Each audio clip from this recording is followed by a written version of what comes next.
പെൻഷനുമായി ബന്ധപ്പെട്ട അറിയിപ്പിലേക്ക് എല്ലാവർക്കും സ്വാഗതം. വരും ദിവസങ്ങളിലെ വാർത്തകൾ തുടർന്നും നിങ്ങളിലേക്ക് എത്തിച്ചേരുന്നതിന് ഈ ചാനൽ സബ്സ്ക്രൈബ് ചെയ്യുക. സംസ്ഥാനത്ത് ക്ഷേമ പെൻഷൻ വിതരണം ഈ മാസം 29 മുതൽ ആരംഭിക്കും. ഒരു മാസത്തെ കുടിശ്ശിക തീർക്കാൻ ധനവകുപ്പ് 900 കോടി രൂപയാണ് അനുവദിച്ചിരിക്കുന്നത്. നിലവിൽ ഡിസംബർ മുതലുള്ള 6 മാസത്തെ പെൻഷനാണ് കുടിശ്ശികയുള്ളത്. കുടിശ്ശികയുള്ള പെൻഷൻ മുഴുവൻ നൽകാൻ 4500 കോടിയിലേറെ രൂപ വേണം. ഇത്രയും തുക കണ്ടെത്താനാകാത്ത സാഹചര്യത്തിലാണ് നടപടി. ഏപ്രിൽ മുതൽ എല്ലാ മാസവും മുടങ്ങാതെ ക്ഷേമ പെൻഷൻ നൽകുമെന്നാണ് സർക്കാർ പ്രഖ്യാപിച്ചിട്ടുണ്ടായിരുന്നത്. കടുത്ത സാമ്പത്തിക പ്രതിസന്ധിയാണ് ക്ഷേമ പെൻഷൻ വൈകാൻ കാരണമായി സർക്കാർ പറയുന്ന വാദം. കഴിഞ്ഞ ദിവസം കേരളത്തിന് 18,253 കോടി രൂപ കടമെടുക്കാൻ കേന്ദ്രം അനുമതി നൽകിയിരുന്നു. ഈ തുക പെൻഷൻ വിതരണത്തിനും വിരമിക്കൽ ആനുകൂല്യങ്ങൾക്കുമായി വിനിയോഗിക്കാനാണ് സർക്കാർ തീരുമാനം.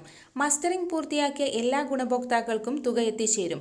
ആദ്യം അക്കൗണ്ടുകൾ വഴി പെൻഷൻ സ്വീകരിക്കുന്നവർക്കും പിന്നീട് സഹകരണ സംഘം ഉദ്യോഗസ്ഥർ വഴി വീടുകളിൽ പെൻഷൻ സ്വീകരിക്കുന്നവർക്കും തുക എത്തിച്ചേരും. വരും ദിവസങ്ങളിലെ അറിയിപ്പുകൾക്കായി ഈ ചാനൽ സബ്സ്ക്രൈബ് ചെയ്യുക.